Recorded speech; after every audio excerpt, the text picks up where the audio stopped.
Just what is going on between Jadon Sancho and Manchester United manager Erik ten Hag? When asked on Sancho's absence from the matchday squad for the trip to Arsenal, the United manager said he was not included in the squad based on his performances in training. Jadon was on his performance on the training, we didn't select him. Was that a form of discipline, would you say? No, you have to reach a level every day on Manchester United, and we can make choices in the front line. And so for this game he wasn't selected. Almost immediately, Sancho responded by posting a statement on X, formerly known as Twitter, and the statement read, "Please don't believe everything you read. I will not allow people saying things that is completely untrue. I have conducted myself in training very well this week. I believe there are other reasons for this matter that I won't go into. I've been a scapegoat for a long time, which isn't fair. All I want to do is play football with a smile on my face and contribute to my team.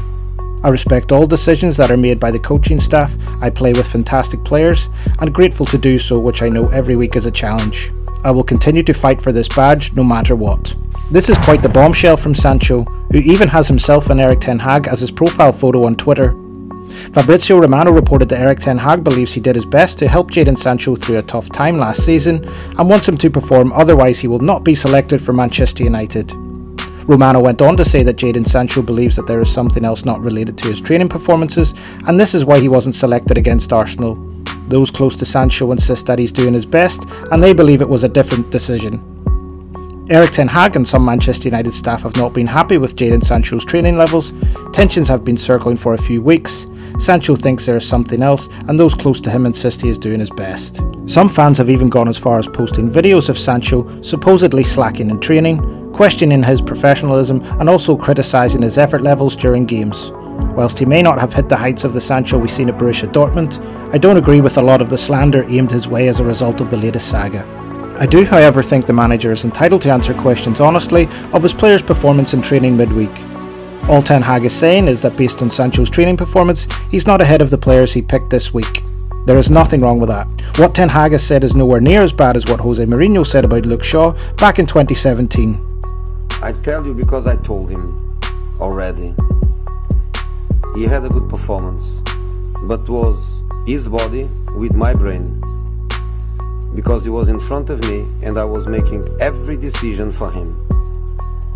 And the communication was possible because we were very close, but I was thinking for him. When to close inside, when to open, when to press the opponent. I was making every decision for him. Look in the first half, every time they went in his corridor, the cross was coming and the dangerous situation was coming. So I was not happy with the performance. But to feel not comfortable to play, please, mister, take me from the pitch.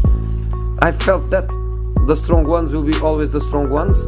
The young ones under pressure and under criticism, or improve or don't improve. You must accelerate the process because, 21 years old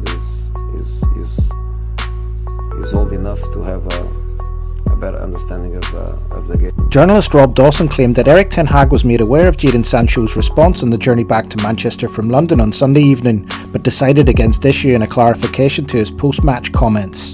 Tyrone of the Manchester Evening News has stated that Jadon Sancho could now face disciplinary action over his statement, and Simon Jones of the Daily Mail reported that Erik ten Hag is set to hold clear-the-air talks with Jadon Sancho after dropping him over his training performances. The last thing we needed was a massive division in the fanbase due to a public spat between player and manager, but these types of scenarios seem to follow Manchester United around all too often. So is it over for Jadon Sancho now at Manchester United? Can he and Erik ten Hag settle their differences and get back to footballing matters on the pitch? Make sure and let us know your thoughts in the comments below.